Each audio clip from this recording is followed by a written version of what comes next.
Hello, आवाज़ आ रही हो तो कृपया कमेंट बॉक्स में बताने का कष्ट करें। नितेश जी, कमेंट बॉक्स में कृपया बता दें।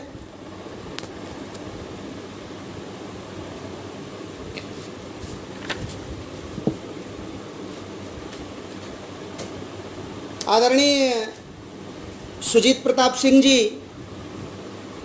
सहायक आचार्य इलाहाबाद विश्वविद्यालय और जवाहरलाल नेहरू विश्वविद्यालय के सम्मान्य और प्रिय श्रीमान नितेश उपाध्याय जी, इनके आग्रह पर आज इस साहित्य संवाद मंच पर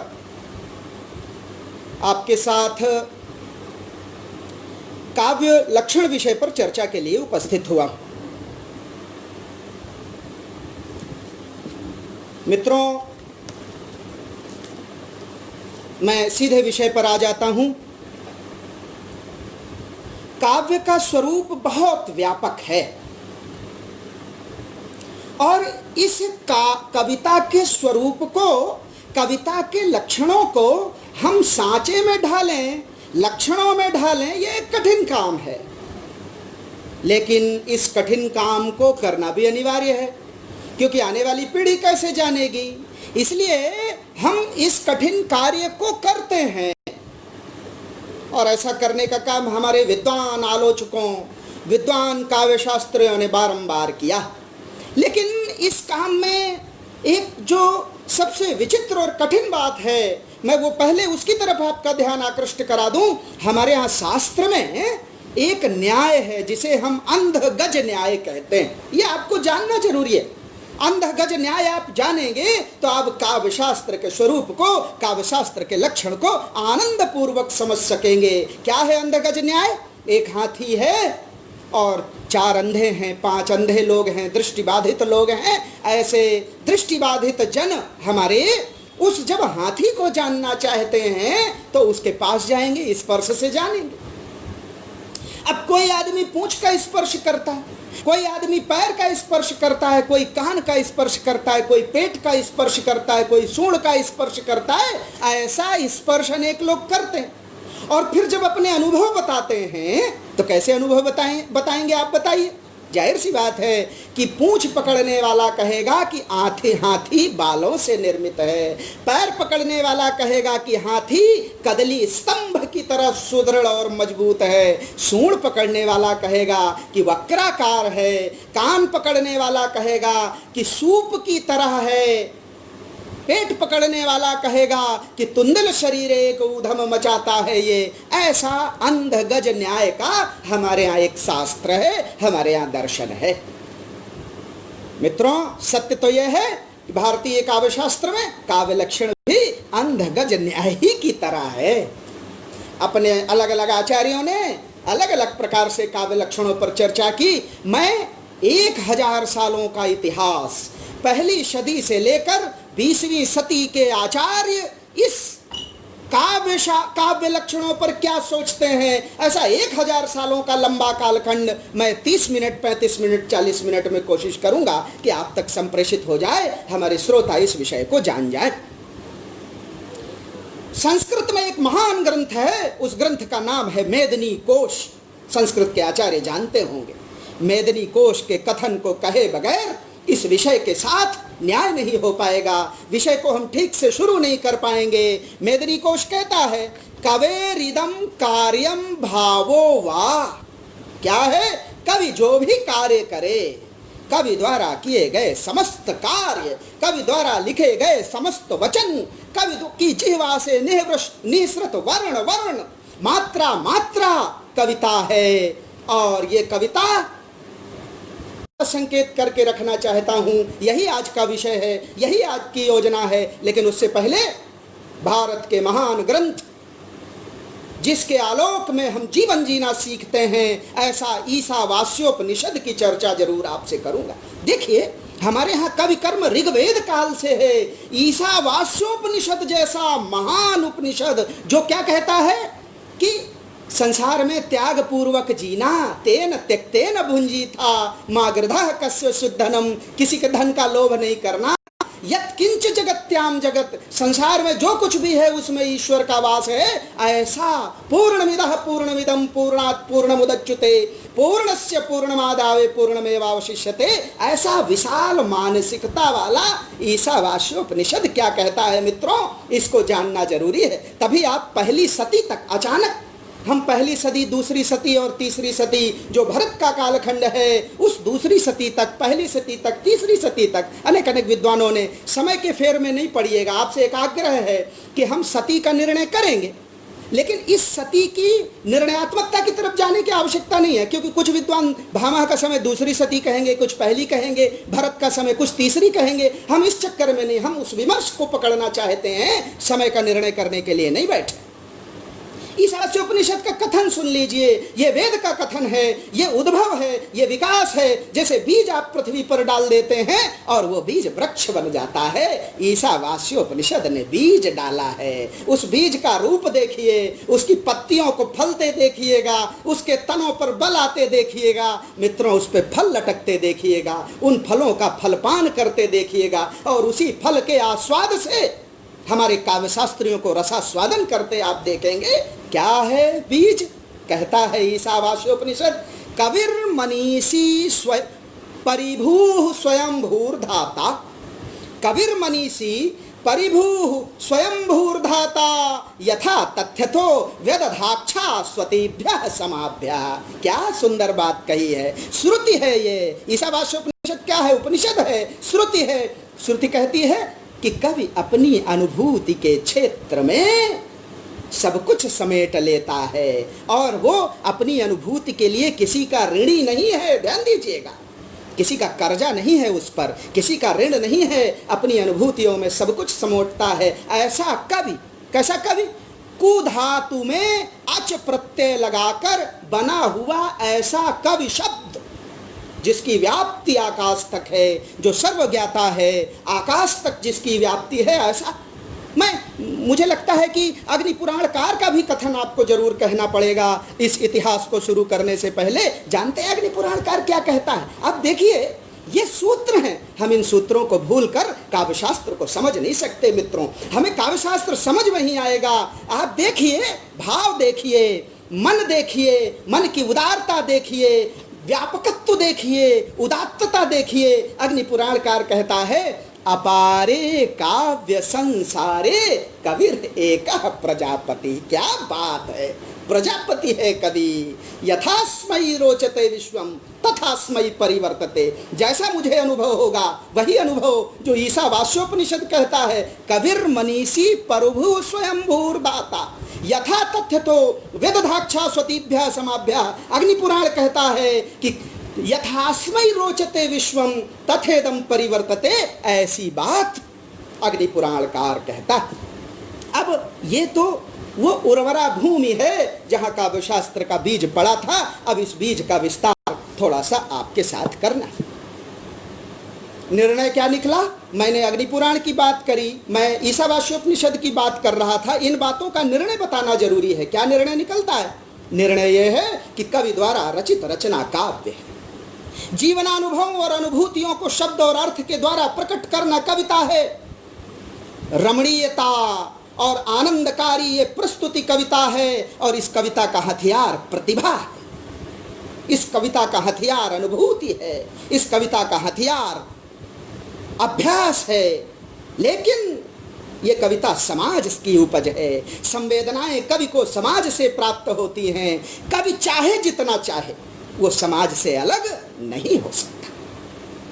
चाह कर भी सामाजिक अनुभूतियों से तटस्थ नहीं हो सकता वो। और समाज चूंकि परिवर्तनशील है, इसलिए समाज गत्यात्मक है, इसलिए काव्यशास्त्र भी परिवर्तनशील है, काव्यशास्त्र भी गत्यात्मक है।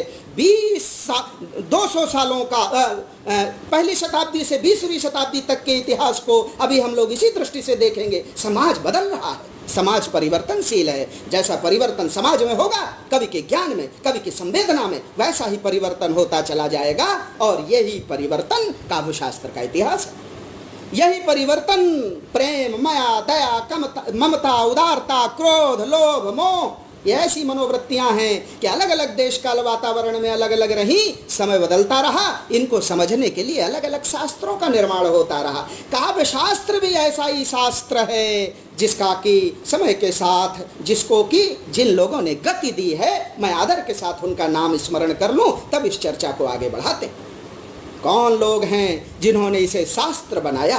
कौन लोग हैं जिन्होंने ईशावास्योपनिषद के उस बीज पर जल डाला है, खाद डाला है, पानी डाला है, उसे वृक्ष बनाने का काम किया है? ऐसे वंदनीय लोग हैं आचार्य भरत, भामह, दंडी, वामन, उद्भट, लोलट, शंकुक, रुद्रट, आनंदवर्धन, राजशेखर, भट्टनायक, धनंजय, भोज, कुंतक, अभिनव गुप्त, क्षेमेंद्र, महिम भट्ट, मम्मट, रुय्यक, हेमचंद्र, रामचंद्र गुणचंद्र, जयदेव, शारदा तनय, विद्याधर, भानुदत्त, श्री वत्सलांचल, आचार्य विश्वनाथ, रूप गोस्वामी जी, कविकर्ण कपूर जी, अप्पय दीक्षित जी, जगन्नाथ जी, विश्वेश्वर आदि, ये सब कौन है? ये सब लोग इस बीज को वृक्ष बनाने का काम करते हैं। इस बीज में शताब्दियों में कैसी कैसी शाखाएं निकली, ऐसी शाखाओं की चर्चा आपके साथ करने के लिए आज बैठे हुए हैं। पहली शताब्दी की तरफ चलते हैं। पहली शताब्दी में इस वपित बीज में, बीज वपन काल महावीर प्रसाद द्विवेदी ने कहा है ना, आदिकाल को। क्या है बीज वपन काल? ऐसे ही पहली शताब्दी बीज वपन काल है। काव्य शास्त्र का बीज पड़ा है और उस बीज को अर्थ दिया है। बीज को डालने का काम ईशावास्योपनिषद कर रहा है। बीज को डालने का काम एक ऐसा ग्रंथ भी करता है जिसको सुनकर आप लजा जाएंगे, काम शास्त्र, वात्सायन का काम शास्त्र। जहाँ काव्य शास्त्र के लिए जानते हैं क्या शब्द है? क्रियाकल्प। मैं शब्द पर काम शास्त्र के क्रियाकल्प और बौद्ध ग्रंथ के ललित विस्तर में जो क्रियाकल्प शब्द आया है काव्य शास्त्र के लिए, वहां तक आपको ले चलने की कोशिश करूंगा, क्योंकि हम बीज की बात करने वाले हैं। ये बीज क्रियाकल्प के रूप में बोया गया और इसे आकार देने का काम अग्निपुराण ने बहुत शुरू में कर दिया है। क्या कहता है अग्निपुराण? संक्षेपाद वाक्य मिष्टार्थ व्यवच्छिन्ना पदावली। अग्निपुराणकार जो कहता है, आचार्य विश्वनाथ 18वीं शताब्दी में जाकर वही बात कहता है। आप देखिए 17वीं शताब्दी में वही बात, जो बात पहली शताब्दी में अग्निपुराण कह रही है। क्या कह रही है? संक्षेपाद वाक्य मिष्टार्थ व्यवच्छिन्ना पदावली काव्यम स्फुरद अलंकार गुण दोष विवर्जितम। अब ये बीज का पहला लक्षण, पहला काव्य लक्षण किसी आचार्य ने नहीं बताया, पुराण बताता है। ये पहला काव्य लक्षण क्या है?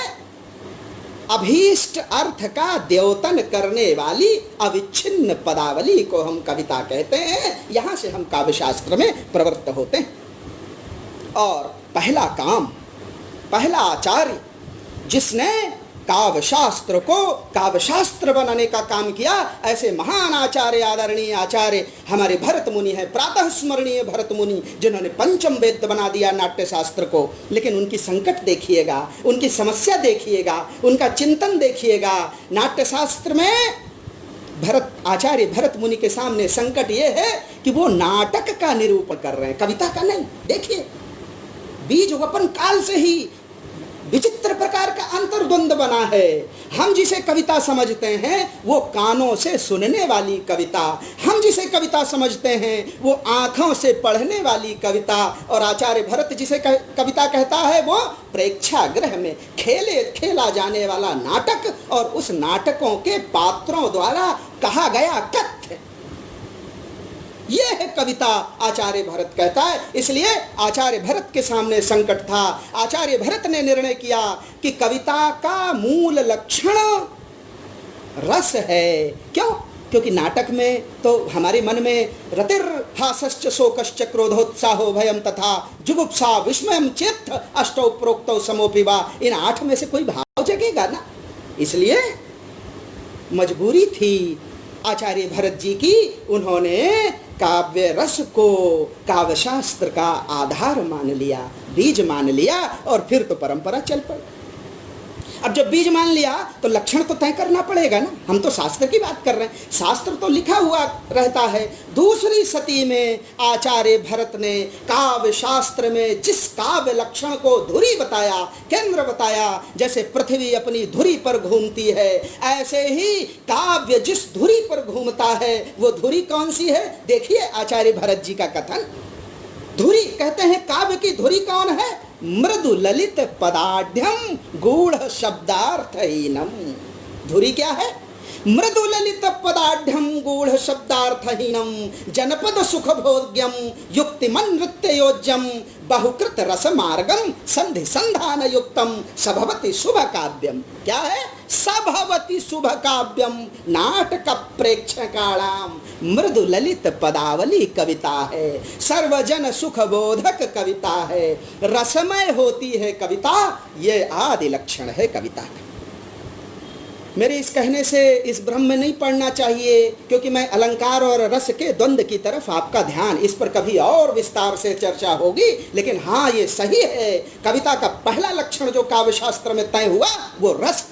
और आप देखिए कि इसी रस को केंद्र में रखकर, इसी रसबोध को केंद्र में रखकर आने वाले सब ग्रंथों का नामकरण आप देखिए। मैं कोई और तर्क नहीं दे रहा, मैं केवल रचनाओं के नाम पढ़ रहा हूं। आप सुनिएगा, आपको लगेगा कि रस ही कविता का मूल पहली, दूसरी और तीसरी शताब्दी में तय होता है। आप नाम सुनिए। प्राचीन आचार्यों ने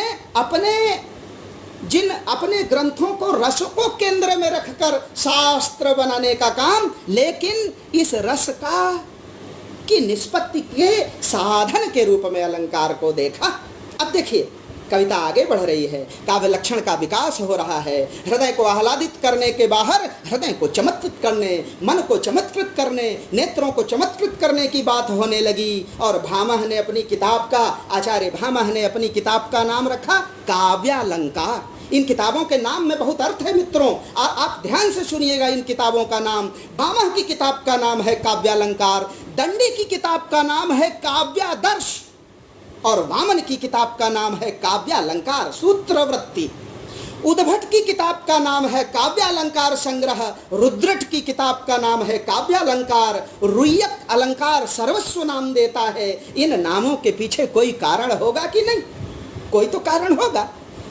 भरत के नाट्य शास्त्र के बाद ग्रंथों के इन नामों की प्रवृत्ति, हाँ बिल्कुल आप ठीक समझ रहे हैं।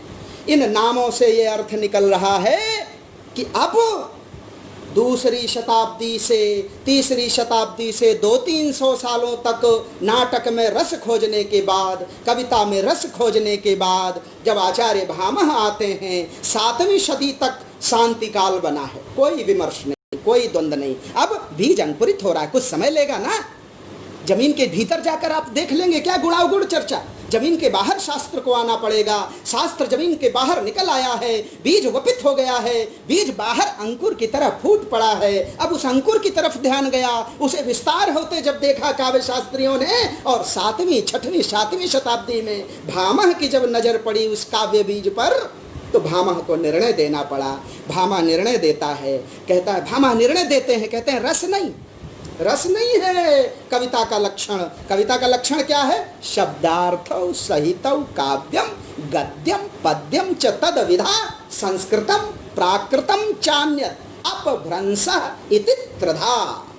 यह है काव्यालंकार ग्रंथ के पहले अध्याय का 16वां मंत्र। बहुत महत्वपूर्ण मंत्र है, भामह का कथन है। और यह समय है 7वीं शती का, यानी तीसरी शताब्दी से दूसरी शताब्दी से 7वीं शताब्दी तक बीज के अंकुरण का काल है। अभी बीज अंकुरित हुआ है, अब इस अंकुरित बीज पर लोगों की दृष्टि पड़ती है। और मैंने शुरू में बताया है कि इस पर जब दृष्टि पड़ी तो अंध गज न्याय की तरह जिसने जैसा अनुभव किया वैसा बताने लगा। अद्भुत। देखिए, अंधगज न्याय है, जिसने जैसा अनुभव किया। शुरू किया परमाचार्य महान आचार्य प्रातः वंदनीय आचार्य भामह ने, कहते हैं शब्दार्थो सहितौ काव्यम। अब देखिए, मैं आपका ध्यान थोड़ा सा विमर्श की तरफ ले जाना चाहता हूं मित्रों। अब अभी चूंकि बीज निकल आया है बाहर, उसमें पत्तियां आ गई हैं, कोपलें आ गई हैं, तो जो दिखेगा आप वही तो बताएंगे। यानी अभी कविता के शरीर को केंद्र में रखकर बातें हो रही हैं। काव्य शरीर केंद्र में है। काव्य आत्मा का विमर्श आया ही नहीं है अभी, आत्मा का विमर्श नहीं, शरीर का विमर्श चल रहा है अभी। और मैं जोर देकर कह रहा हूँ, भारतीय काव्य शास्त्र का प्रारंभिक इतिहास कविता की आत्मा का इतिहास नहीं है, काव्यात्मा विमर्श का इतिहास नहीं है। काव्य लक्षण काव्यात्मा के लक्षण नहीं है, काव्य शरीर के लक्षण हैं। आचार्य भामह इसके प्रणेता हैं। शब्दार्थौ सहितौ काव्यम, शब्द और अर्थ जो दिख रहा है वो उसे कविता का लक्षण मानने का दौर अब शुरू होता है। काल है 7वीं शताब्दी। बीज का जैसा रूप, उस अंकुरित तने का, उस अंकुरित बीज का जैसा रूप दिख रहा है कि पत्तियां हैं, पत्तियों का रंग कैसा, पत्तियों का आकार कैसा, ऐसा निर्णय। और यह निर्णय 8वीं शताब्दी में दंडी भी, आचार्य दंडी भी यही निर्णय दे रहे हैं।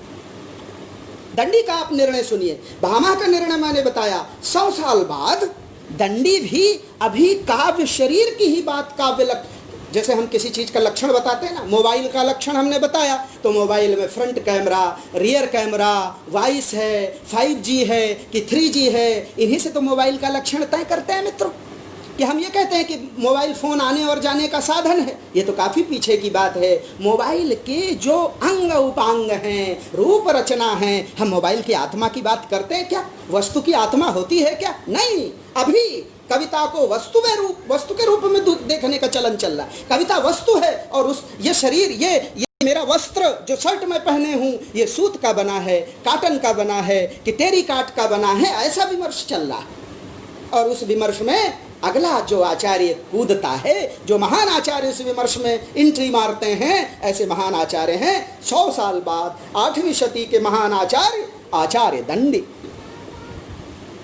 अब दंडी ने क्या कहा, देखिए, एक कदम दंडी आगे बढ़ गए। अब कविता का लक्षण भामह के अनुसार मृदु ललित पदावली भर नहीं रह गई। भामा ने क्या कहा था?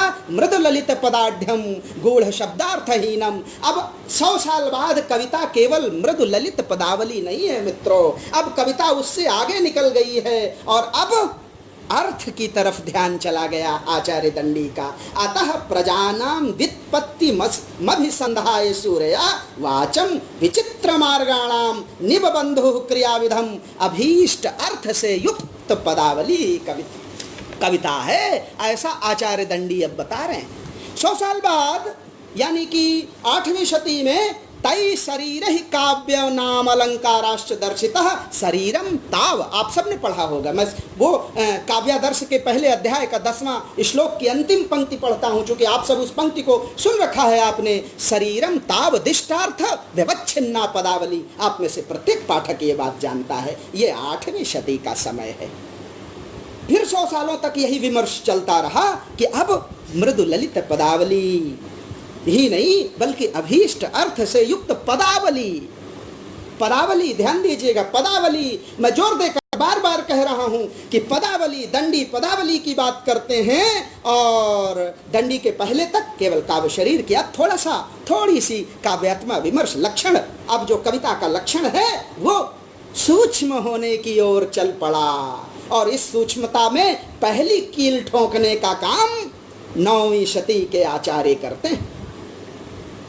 8वीं शती में भामह हो चाहे दंडी हो, दोनों ने अब नया विमर्श शुरू करने का व्रत उठा लिया और यह विमर्श काव्यात्मा का विमर्श है। आपको मन में जिज्ञासा आती होगी कि आखिर 800 सालों तक काव्यात्मा की बात नहीं हुई।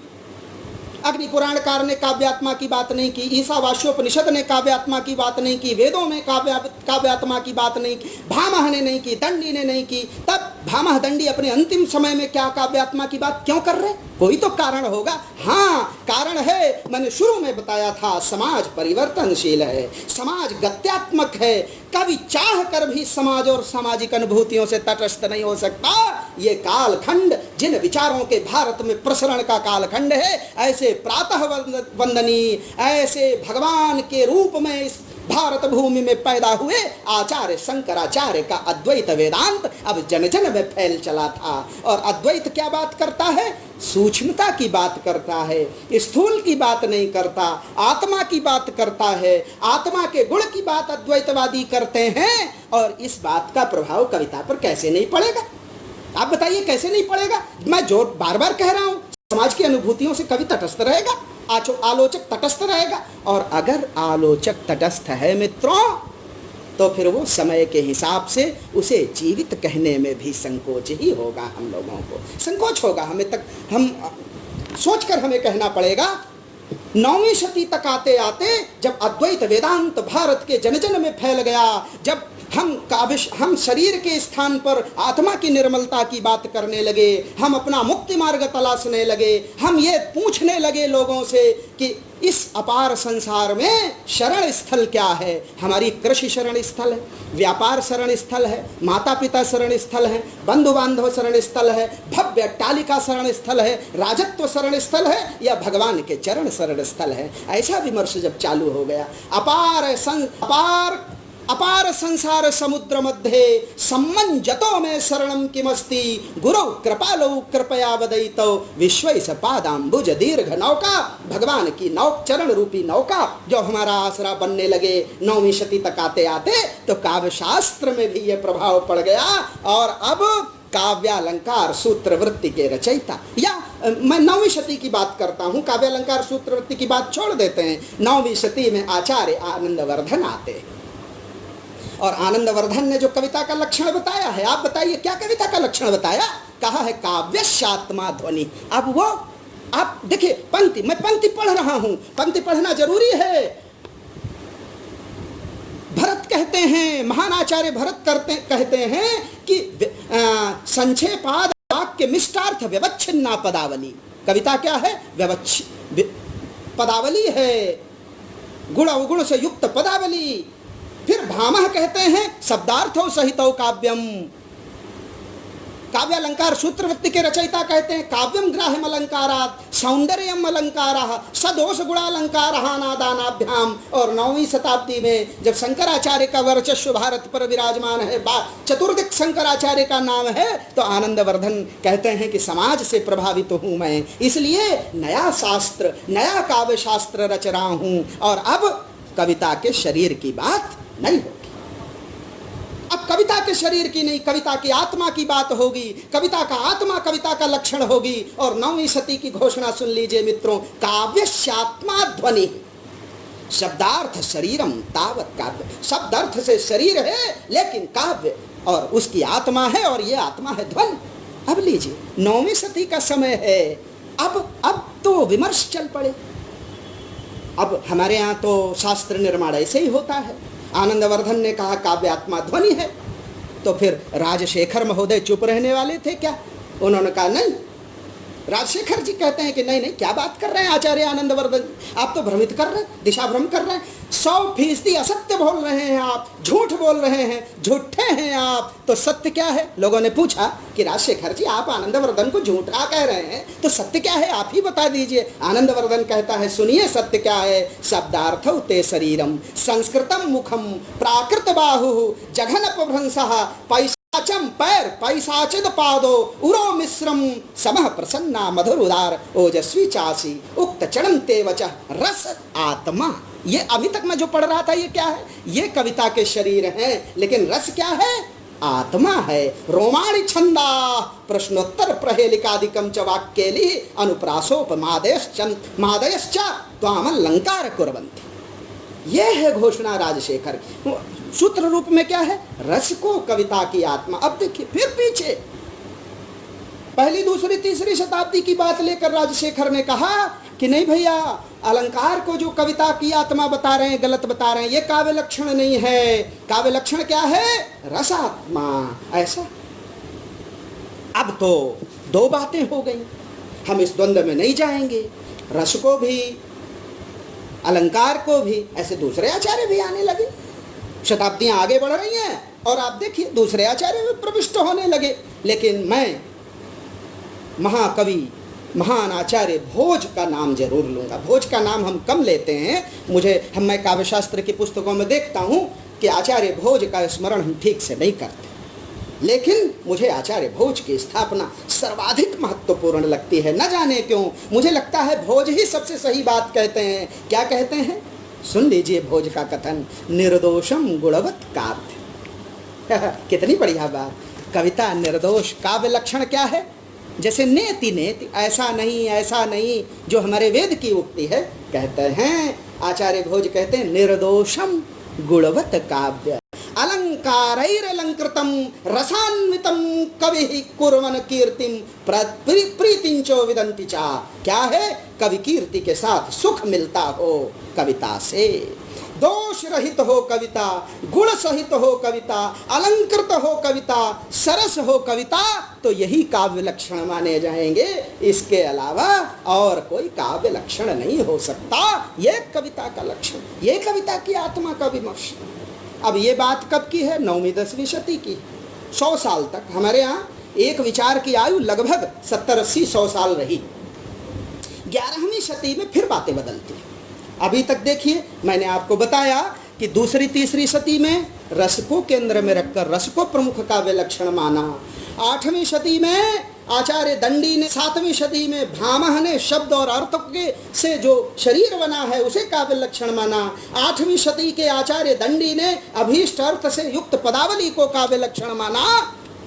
9वीं शती के आचार्य आनंदवर्धन ने ध्वनि की प्रतिष्ठा की।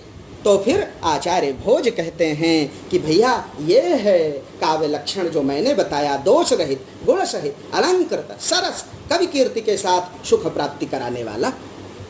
अब लीजिए, अब ये काल भी 100 सालों तक चलता है। 11वीं शती में फिर परिवर्तन आता है काव्य शास्त्र के इतिहास में। 11वीं शती बहुत महत्वपूर्ण शती है। आप इतिहास की तरफ उठाकर देखिए, 11वीं शती कौन सा कालखंड है? विदेशी आक्रमण शुरू हो रहे हैं, बाहर का ज्ञान भारतवर्ष में भी आने लगा। केवल भारत का ज्ञान बाहर नहीं जा रहा था, बाहर का ज्ञान भी भारत आने लगा। महमूद गजनवी गोरी के आक्रमण हो चुके हैं। अब सामाजिक संघर्ष का कालखंड आ गया। ऐसे में कविता का लक्षण भी बदल गया। क्यों? फिर मैं कह रहा हूँ क्यों, क्योंकि मैंने पहले पाठ इस व्याख्यान को शुरू करते समय एक लाइन कही थी, मैं उसे बार बार कहूँगा। हम चाह कर भी सामाजिक अनुभूतियों से तटस्थ नहीं रह सकते। समाज परिवर्तनशील है, समाज गत्यात्मक है, और इस परिवर्तनशीलता और गत्यात्मकता का प्रभाव कविता पर पड़ता है, शास्त्र पर भी पड़ता है। हाँ, पड़ा मित्रों। 11वीं शताब्दी में आचार्य कुंतक जो मेरे प्रिय हैं, मैंने पहले के भी कभी व्याख्यानों में कहा होगा, महान आचार्य कुंतक आते हैं। मुझे लगता है कुंतक सबसे सही बात कहते हैं। क्या कहते हैं? कुंतक का कथन देखिए, कितना रसमय कथन है, आप खो जाएंगे इस रसमय कथन में। कुंतक कहता है, शब्दार्थौ सहितौ वक्र कवि व्यापार शालिना। क्या कहता है? बंधे व्यवस्थितौ काव्यम तद विदाहलाद कारण। वक्रोक्ति जीवित के पहले अध्याय का 7वां मंत्र घोषणा है कुंतक की। क्या है घोषणा? सामाजिकों को आह्लादित करना कविता का लक्षण है। शब्द और ये आह्लाद आता कैसे है? शब्द और अर्थ से आता है, लेकिन इस अर्थ की आत्मा क्या है? वक्रोक्ति आत्मा है, कथन का टेढ़ा मेढ़ापन आत्मा है। ऐसा ये विमर्श 50 सालों तक चलता है। लगभग 11वीं शताब्दी के ही उत्तरार्ध में एक और महान आचार्य आते हैं जिन्होंने काव्य लक्षण को बिल्कुल अलग दिशा दे दी। और ऐसे महान आचार्य हैं क्षेमेंद्र, 11वीं शताब्दी का प्रातः वंदनीय आचार्य क्षेमेंद्र। क्या कहते हैं आचार्य क्षेमेंद्र जी? कहते हैं भैया कुछ नहीं, औचित्य काव्य लक्षण है। रस सिद्ध काव्य स्थिर होता है, वही काव्य वास्तविक जीवन स्वरूप है। और वो आता कैसे है? औचित्य उसका केंद्र है। काव्याश्याम अलंकारैः किम मिथ्या गणितैर्गुणैः। औचित्य विचार चर्चा का 4था और 5वां मंत्र, मैं चूंकि यही वो 4था 5वां मंत्र में ही सूत्र है, मैं उस सूत्र को मैं इसलिए भी ये बता रहा हूँ कि जब कभी आप काव्य शास्त्र का अध्ययन करें तो आपको जरूर ये पढ़ना चाहिए। औचित्य विचार चर्चा के 4थे और 5वें मंत्र को पढ़ता हूँ। काव्यस्यामलंकारैः किम मिथ्या गणितैर्गुणैः यस्य जीवितम औचित्यम। क्या है? यस्य जीवितम औचित्यम विचिन्त्यापि न दृश्यते। देखिए शास्त्र रचना देखिए, कहता है अलंकारस्त्वलंकारः गुणः एव गुणः सदा औचित्यम रस सिद्धस्य स्थिरम काव्यस्य जीवितम। कितनी सुंदर बात, दिशा ही बदल दी।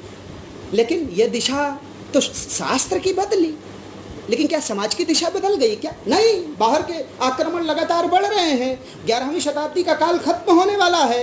बाहर के लोग लगातार भारत में आ रहे हैं और विदेशी जातियों के संक्रमण से नए विचार, नए मूल्य, नई संस्कृति और नया शास्त्र रचा जा रहा है। अब दक्षिण भी आना जाना सरल हो गया है। दक्षिण का काव्य विमर्श भी भारत मध्य भूमि तक, भारत भूमि तक या जो मध्य भारत तक चला आया है। अब उसके संघात से 11वीं शताब्दी में समन्वय का शास्त्र रचा जा रहा है। अब काव्य शास्त्र की विशेषता समन्वय हो गई, दुराग्रह नहीं।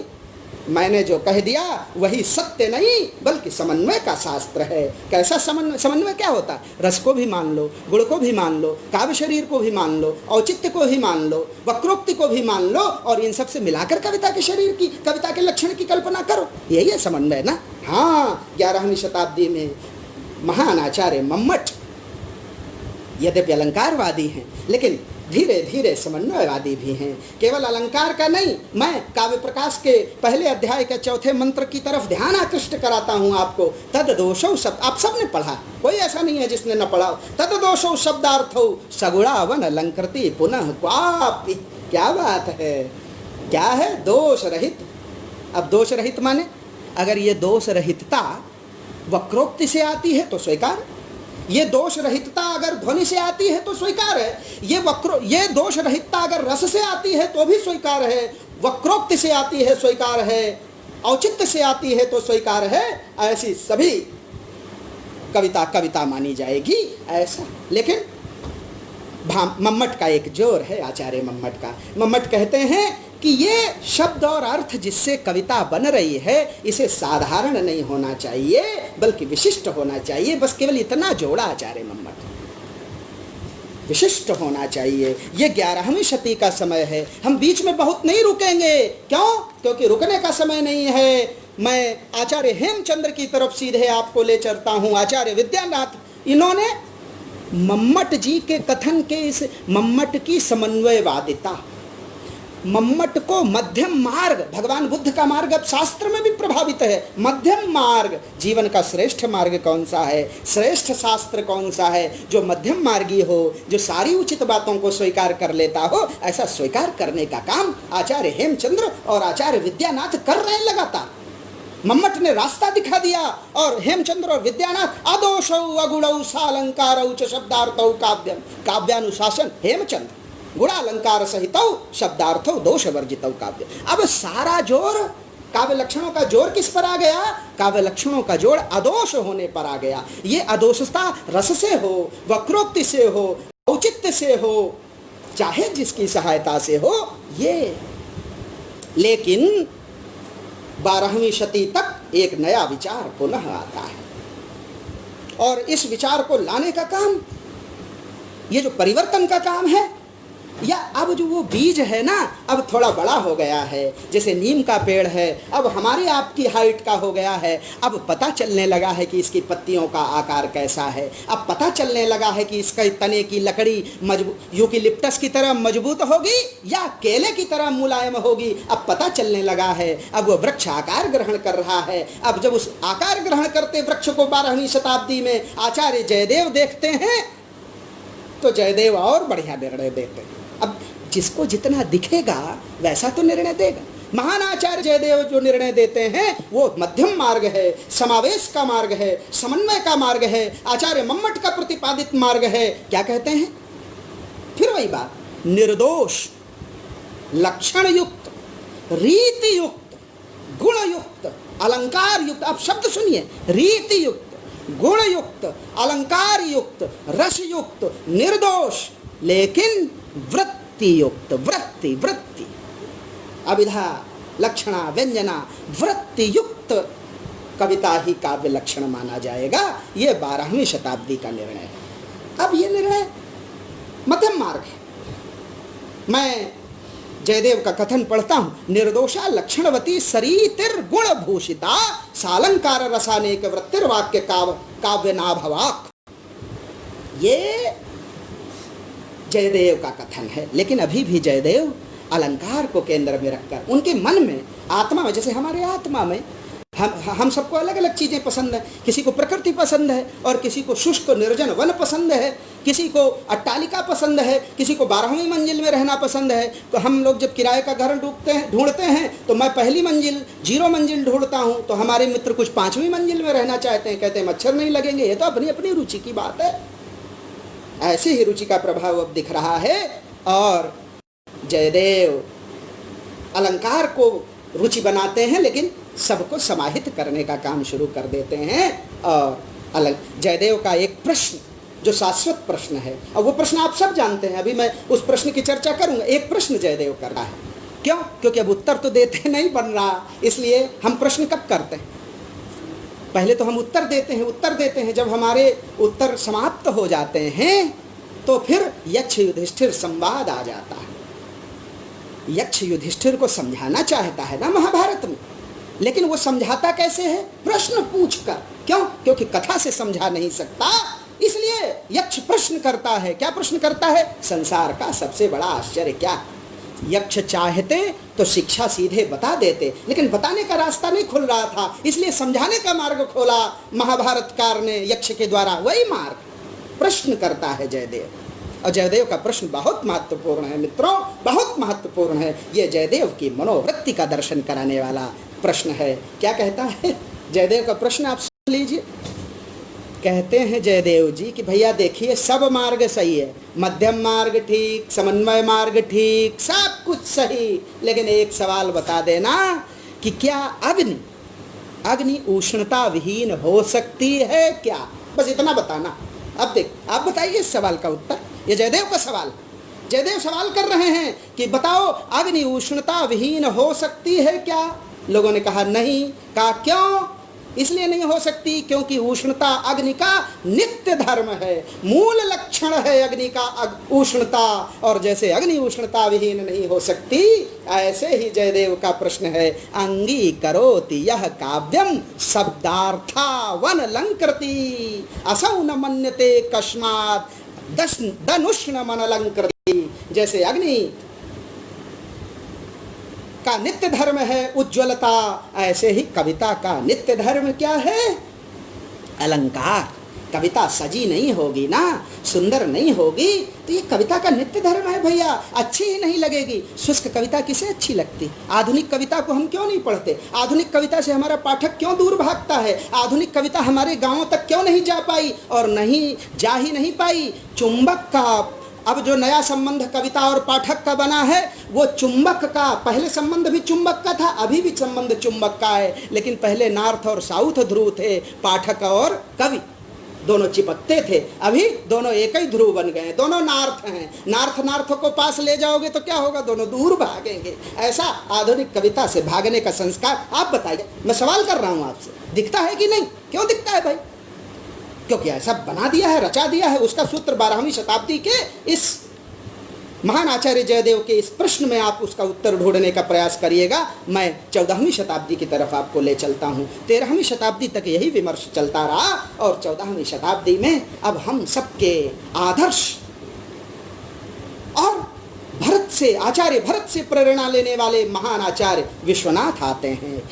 साहित्य दर्पण की विश्वनाथ ने रचना का नाम काव्यालंकार क्यों नहीं रखा? काव्यालंकार सूत्रवृत्ति क्यों नहीं रखा? काव्यादर्श क्यों नहीं रखा? काव्यालंकार संग्रह क्यों नहीं रखा? अलंकार सर्वस्व क्यों नहीं रखा? क्या नाम रखा आचार्य विश्वनाथ ने अपने ग्रंथ का? साहित्य दर्पण। वाह, क्या क्या! देखिए, मेधा देखिए, साहित्य दर्पण की तरह है। अरे पाठक, जाओ और उस दर्पण में अपना चेहरा निहार लो, जाओ देख लो अपने को। ऐसा साहित्य, ऐसा काव्य शास्त्र रचा महान आचार्य विश्वनाथ ने। कहा दर्पण रचा, उन्होंने शास्त्र नहीं रचा, दर्पण रचा। दर्पण, जाओ और उस दर्पण में अपने को देख लो। क्या बात! देखिए आप, हमारे महान आचार्य, ये सब प्रातः स्मरणीय हैं, वंदनीय आचार्य हैं। अभी तक क्या ग्रंथ रचे जा रहे थे आप बताइए? मैं बार बार पढ़ रहा हूँ, काव्यादर्श, काव्यालंकार सूत्रवृत्ति, काव्यालंकार, अलंकार सर्वस्व, काव्यालंकार संग्रह, काव्यालंकार, यही सब तो ग्रंथ थे। काव्यानुशासन हेमचंद्र का। लेकिन अब 14वीं शताब्दी में ग्रंथ का नाम, लक्षण तो बदला ही साहब, ग्रंथ का नाम भी। आचार्य विश्वनाथ ने कहा कि शास्त्र नहीं रच रहा, दर्पण रच रहा हूँ। दर्पण में वही दिखेगा जो सत्य होगा, और साहित्य दर्पण में क्या दिखा? वाक्यम रसात्मकम काव्यम। और विश्वनाथ ने कहा कि भैया अब विमर्श की गुंजाइश नहीं है, दर्पण में जो दिख रहा है उसे झुठला सकते हैं आप। हमारी नाक, मेरी नाक मोटी है, बड़ी है, मेरी आंखें बड़ी हैं, दर्पण में मुझे छोटी दिखेंगी क्या? मैं फेसबुक पर बोल रहा हूँ, मेरी नाक जो है वही दिखेगी कि आप कुछ और देख लेंगे? मेरे बाल काले हैं, जो कि वास्तव में काले हैं, डाई नहीं हैं, लेकिन जो है वही दिखेंगे कि नहीं? हाँ, डाई करके कुछ रंग चुन लेते हैं हम अपने बालों को, थोड़ा कोशिश कर लेते हैं, ऐसा नहीं है। लेकिन दर्पण की रचना, अब देखिए 14वीं शताब्दी तक आते आते अब कविता अलंकार नहीं, कविता का लक्षण अलंकार नहीं, कविता का लक्षण गुण नहीं, कविता का लक्षण रीति नहीं, कविता का लक्षण वक्रोक्ति नहीं, कविता का लक्षण वृत्ति नहीं, बल्कि कविता का लक्षण क्या है? दर्पण। ये लीजिए, और एक निबंध। ये जो हमारी पीसीएस के मित्र हैं ना, उनको आचार्य विश्वनाथ को दोष देना चाहिए।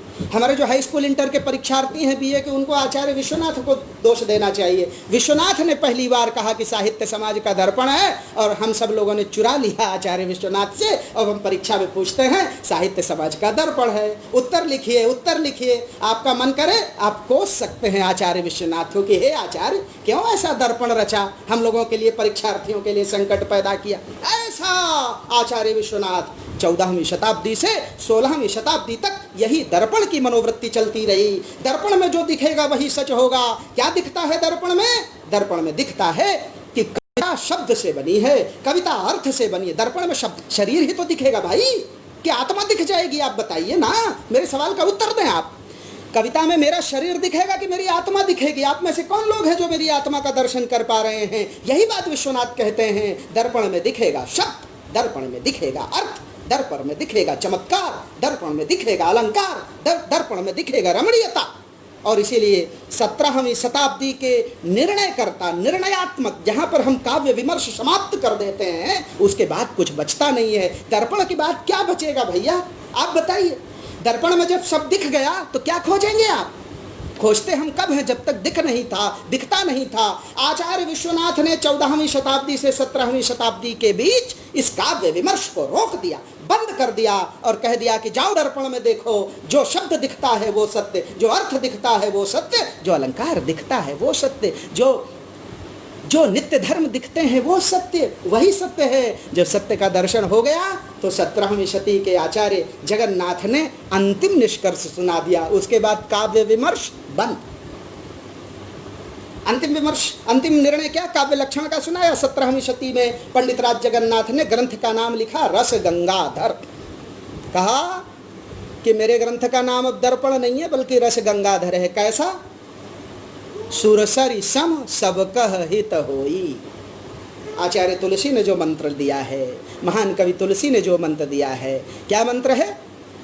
कि सुरसरि सम सब कह हित होई। ऐसी मंदाकिनी का प्रवाह, ऐसी मंदाकिनी को रस गंगाधर नाम दिया। और निर्णय 17वीं शती का अंतिम निर्णय काव्य लक्षण का है रमणीयार्थ प्रतिपादक शब्द काव्यम। अब रमणीय अर्थ का प्रतिपादन करने वाले शब्द और इनसे मिलाकर जो अलौकिक चमत्कारित्व बनता है। रमणीय अर्थ क्या है? जो अलौकिकता है, जो काव्यात्मा है, जो भीतर का भाव है। ये अब 17वीं शती के बाद आप जानते हैं कौन सा समय आ गया? रीति कविता का समय आ गया है। अब रीति कवियों की बारी थी, अब हमारी बारी थी, अब हिंदी वालों की बारी थी कि हमको अब इस दर्पण में अपना चेहरा देखना था। सबने देखा, कोई लंबे चेहरे वाला था, कोई भारी चेहरे वाला था, और कोई ऐसा भी था जिसको तकलीफ थी कि बाल अगर सफ़ेद न होते तो केसव केसन रस करी, जस अरिहु न कराई, चंद्र वदन मृग लोचनी, बाबा कही कही जाए। ऐसे भी उस दर्पण में देखने वाले थे। ये 17वीं शती के बाद का समय है। 18वीं शती में, 17वीं और 18वीं शती में संस्कृत के आचार्यों की तरह रीति काल के कवियों ने भी विमर्श किया। लेकिन मुझे कहने में कोई संकोच नहीं है मुझे कि रीति काल के कवियों ने कोई नया काम नहीं किया, केवल संस्कृत के आचार्यों की नकल उतार दी। उससे ज्यादा बड़ा काम तो आचार्य तुलसी ने किया। 15वीं 16वीं शताब्दी का ये पंडित राज जगन्नाथ के आसपास का व्यक्ति कहता है सखर सुकोमल मंजु। कविता क्या है? सखर सुकोमल मंजु। रामचरितमानस सखल सुकोमल सखर सुकोमल मंजू, दोष रहित दूषण सहित। दोष मुक्त हो और दूषण हो, आभूषण हो, अलंकार हो, सौंदर्य हो, तो यही कविता है। लेकिन रीतिकाल के, और तुलसीदास की वो पंक्ति के बिना बात नहीं पूरी होगी। मैंने अभी कहा भी, नाम दिया आचार्य विश्वनाथ ने रस गंगाधर, और तुलसी ने परिभाषा दी कीरति भनित भूति भली सोई, सुरसर सब कह हित होई। रामचरितमानस में यहाँ आकर रस गंगाधर का समकालीन विमर्श चुप हो जाता है। अब हिंदी के कवियों की बारी थी, उन्होंने कोई नया काम नहीं किया। बुरा नहीं मानिएगा, कोई श्रोता मेरी बात का बुरा नहीं मानेगा, कोई नहीं। केशव ने कहा यद्यपि सुजात सुलक्षणी सुवर्ण सरस सुव्रत भूषण बिनु न विराजई। कविता कोई नई बात है क्या इसमें? आप बताइए, कोई नई बात है क्या? चिंतामणि ने मम्मट की नकल करके सगुणालंकारन सहित दोष रहित जो होई, शब्द अर्थ ताको कवित कहत विबुध सब कोई। बत कहाऊ रस मैं जू है, कवित कहावे सोई। कवि कुल कल्प तरु से मैं पढ़ रहा। किसकी रचना है? चिंतामणि की रचना। कवि कुल कल्पतरु में कुछ नहीं, मम्मट का शब्दार्थ कर दिया। कुलपति ने भी यही काम किया। मैं रीतिकाल के विमर्श को समय देने का आवश्यकता नहीं है, क्योंकि कोई नया काम नहीं। कुलपति के रस रहस्य से आप सूत्र पकड़ लीजिए। रस रहस्य में कुलपति ने कुछ नहीं, वही संस्कृत के आज जगते अद्भुत सुख सदन रस रहस्य। कुलपति का रस रहस्य सुनिए क्या कहता है, कैसी बढ़िया नकल उतारा। जगते अद्भुत सुख सदन अशब्दरु अर्थ कवित, यह लक्षण मैंने कियो समुझ ग्रंथ बहुचित्त। अरे आपने क्या लक्षण किया? ये तो लक्षण आपने उतार दिया है। सोमनाथ ने भी यही बात कही। आचार्य सोमनाथ रीति कविता का कवि है। यही बात, क्या बात कही?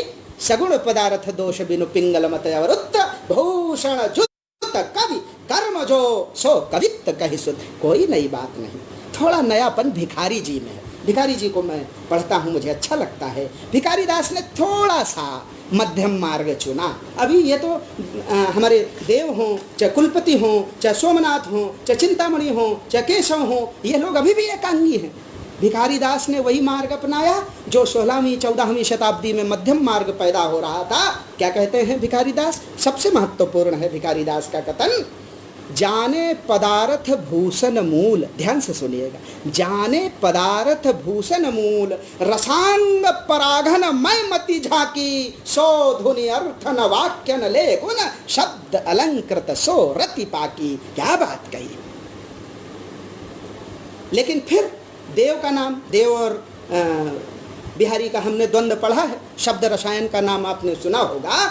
शब्द रसायन में बताइए, देव इतना बड़ा आचार्य, और जब नकल लिखता है, संस्कृत का अर्थ लिख देता है, तो मेरे जैसे पाठक को क्षोभ होता है। देव का शब्द सुनिए, आप बिल्कुल मम्मट आपको याद आ जाएंगे, पीछे के शास्त्री काव्य शास्त्री याद आ जाएंगे। मैं थोड़ा स्लो पढ़ता हूँ देव का कथन, क्योंकि महत्वपूर्ण है, हमें परीक्षाओं में लिखना रहता है। शब्द सुमति मुख ते कढ़े, शब्द सुमति मुख ते कढ़े, लय पद वचननि अर्थ, लय पद वचननि अर्थ अछंद भाव। फिर से सुनिएगा, छंद भाव भूषण सरस सो कहि काव्य समर्थ। इतने पर चुप नहीं होते हैं देव जी। शब्द रसायन इतने पर मौन नहीं होती। एक और लाइन जोड़ती है, कहती है काव्य सार शब्दार्थ को। अब जब देव ऐसी बात कह रहे हैं तो देव आधुनिक काल के काव्य शास्त्र विमर्श की पृष्ठभूमि खड़ी कर रहे हैं। नई समीक्षा जिन मूल्यों को लेकर आगे चलती है, देव उनकी पृष्ठभूमि रच रहे हैं। इसलिए देव में मुझे सूत्र नजर आता है, शब्द रसायन में मुझे सूत्र नजर आता है। आधुनिक काव्य शास्त्री, आधुनिक काल के आचार्य जो विमर्श करते हैं, मुझे देव में उसका सूत्र नजर आता है। काव्य सार शब्दार्थ को रस ते ही काव्य सुसार। देव और श्रीपति ये दोनों मुझे रीति कविता में तब भी महत्वपूर्ण लगते हैं। देव श्रीपति ने भी यही बात कही, शब्द अर्थ बिन दोष गुण अलंकार रसबान, ताको काव्य बखानिए श्रीपति परम सुजान। यही बात प्रताप शाही काव्य विलास में कहते हैं, यही बात काव्य रसायन में देव कहते हैं, यही बात शब्द रसायन में देव कहते हैं। यानी अब नए काव्य शास्त्र का विमर्श, नए काव्य लक्षणों का आविर्भाव हो रहा है मित्रों। और कौन से हैं नए काव्य लक्षण? ये नए काव्य लक्षण हैं कि अब शब्द जीव है, नया काव्य लक्षण क्या बन रहा, क्या निर्णय निकाला रीतिकाल के आचार्यों ने कि काव्य पुरुष है, कविता पुरुष है, और शब्द जीव है, शरीर है, अर्थ मन है, रस यशस्वी शरीर है, मात्रिक और वर्णिक छंद गति है, अलंकार गति है, और वक्रोक्ति आनंद जो स्थायी भाव है वो मन है, मन की विशेषताएं हैं। ऐसा विवेचन रीति के आचार्य करते हैं। यानी कहने का मतलब यह है कि रीति के आचार्यों ने परंपरा को अपना लिया, लेकिन आधुनिक काल के आचार्य चूंकि विचारक हैं। मैं रसज्ञ रंजन का नाम लेना चाहता हूँ। रसज्ञ रंजन ग्रंथ आपने पढ़ा होगा, और नहीं पढ़ा हो तो पढ़िएगा। आचार्य महावीर प्रसाद द्विवेदी जी का है। उन्होंने बिल्कुल दिशा ही बदल दी। जब आधुनिक काल तक, भारतेंदु युग में तो बहुत विमर्श नहीं हुआ, रसज्ञ रंजन में महावीर प्रसाद द्विवेदी जी ने काव्य लक्षणों पर चर्चा की, और जो चर्चा की अद्भुत चर्चा है। देखिए आचार्य हजारी प्रसाद द्विवेदी की समझ और मन देखिए कितना बड़ा है। मैं पढ़ता हूँ रसज्ञ रंजन का एक कमेंट पढ़ देता हूँ, मुझे कुछ बताना नहीं पड़ेगा, उसी कमेंट में सब निहित है। महावीर प्रसाद द्विवेदी जी रसज्ञ रंजन में लिखते हैं कि अंतःकरण की वृत्तियों के चित्त का नाम कविता है। अब आचार्य शुक्ल को आप याद करिएगा, उससे पहले हजारी कह रहे हैं कि अंतःकरण की वृत्तियों के चित्र का नाम कविता है। साहब कविता की लक्षण बदल गया। अब आचार्य शुक्ल ने इसे पकड़ लिया। आगे कहते हैं महावीर प्रसाद जी, कविता प्रभावशाली रचना है जो पाठक या श्रोता के मन पर आनंदमयी प्रभाव डालती है, डिप्रेशन वाला प्रभाव नहीं। विशेष ध्यान दीजिएगा, मैं आपका ध्यान आनंद का प्रभाव। कोई कविता पढ़कर तुम्हारा मन निराशा से भर गया, वो कविता नहीं है, वो अधोगामिनी कविता है। कोई कविता पढ़कर तुम्हारे मन में करुणा की जगह, प्रेम की जगह, दया की जगह, ममता की जगह, उदारता की जगह विभत्स और घृणा भाव पैदा होता है, वितृष्णा भाव पैदा होता है, डिप्रेशन पैदा हो जाए और तुम अनर्थ करने लगो, तो कविता है क्या? नहीं। फिर इसीलिए, और रसज्ञ रंजन की ये अंतिम पंक्ति जरूर सुन लीजिए। महावीर प्रसाद जी ने बड़ा विचार करके लिखा है। कहते हैं कि मनोभाव शब्दों का रूप धारण करते हैं। पकड़िएगा सूत्र, मनोभाव शब्दों का रूप धारण करते हैं। यानी वही कवि कौन है? अपारे काव्य संसारे कविर एका प्रजापति। प्रजापति है कवि, उस प्रजापति के मन में जैसे भाव होंगे। यानी अगर किसी के मन में कूड़ा है मित्रों, तो वो कूड़ा का वमन करेगा, और वो उस वमन की गंध से समाज आच्छादित हो जाएगा। और मुझे तकलीफ है ये कहते हुए कि इस प्रकार का अपशिष्ट इस समय बह रहा है। हजारी प्रसाद जी ने ध्यान दिलाया, मनोभाव शब्दों का रूप धारण करते हैं। मनोभाव तुम्हारा जैसा होगा, मनोभाव कवि का जैसा होगा, वैसी कविता बनेगी। और इसी सूत्र को पकड़कर आचार्य शुक्ल आ जाते हैं। आचार्य शुक्ल ने जो काव्य लक्षण कहा, उन्होंने बड़ी व्यापक समीक्षा की है, रस को केंद्र में रखा।